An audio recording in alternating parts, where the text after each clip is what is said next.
ಪ್ರತಿ ವರ್ಷದಂತೆ ಈ ವರ್ಷವೂ ಕೂಡ ಬೆಂಗಳೂರು ಕೃಷಿ ವಿಶ್ವವಿದ್ಯಾನಿಲಯದ ವ್ಯಾಪ್ತಿಯಲ್ಲಿ ಬರುವ ವಲಯ ಕೃಷಿ ಸಂಶೋಧನಾ ಕೇಂದ್ರ ವಿಸಿ ಫಾರ್ಮ್ ಮಂಡ್ಯದಲ್ಲಿ ಕೃಷಿ ಮೇಳವನ್ನು ಇದೇ ತಿಂಗಳು ಅಂದರೆ ನವೆಂಬರ್ 26 ಮತ್ತು 27, 2024ರಂದು ವಿಸಿ ಫಾರ್ಮ್ ಆವರಣದಲ್ಲಿ ಆಯೋಜಿಸಲಾಗುತ್ತಿದೆ.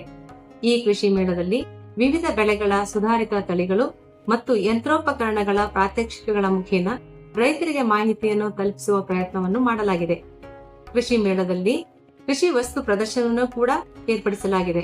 ಇದರಲ್ಲಿ 250ಕ್ಕೂ ಹೆಚ್ಚು ಮಳಿಗೆಗಳಿದ್ದು ಅನ್ನದಾತರಿಗೆ ಕೃಷಿಗೆ ಸಂಬಂಧಿಸಿದ ಮಾಹಿತಿ ಹಾಗೂ ಕೃಷಿ ಪರಿಕರಗಳ ಮಾರಾಟ ಕೂಡ ಮಾಡಲಾಗುತ್ತದೆ. ಇದಲ್ಲದೆ ರೈತ ವಿಜ್ಞಾನಿಗಳ ಸಂವಾದ ಕಾರ್ಯಕ್ರಮವನ್ನು ಕೂಡ ಏರ್ಪಡಿಸಲಾಗಿದೆ. ರೈತರು ತಮ್ಮ ಸಮಸ್ಯೆಗಳಿಗೆ ಪರಿಹಾರ ಕಂಡುಕೊಳ್ಳಬಹುದಾಗಿದೆ. ಆದ್ದರಿಂದ ರೈತ ಬಾಂಧವರು, ಸ್ವಸಹಾಯ ಸಂಘದವರು, ರೈತ ಉತ್ಪಾದಕ ಸಂಸ್ಥೆಯ ಸದಸ್ಯರು, ಸಾರ್ವಜನಿಕರು, ವಿದ್ಯಾರ್ಥಿಗಳು ಹೆಚ್ಚಿನ ಸಂಖ್ಯೆಯಲ್ಲಿ ಭಾಗವಹಿಸಿ ಈ ಮೇಳದ ಸದುಪಯೋಗ ಪಡೆದುಕೊಳ್ಳುವಂತೆ ಕೃಷಿ ವಿಜ್ಞಾನ ಕೇಂದ್ರದ ವತಿಯಿಂದ ಕೇಳಿಕೊಳ್ಳುತ್ತೇನೆ. ಧನ್ಯವಾದ.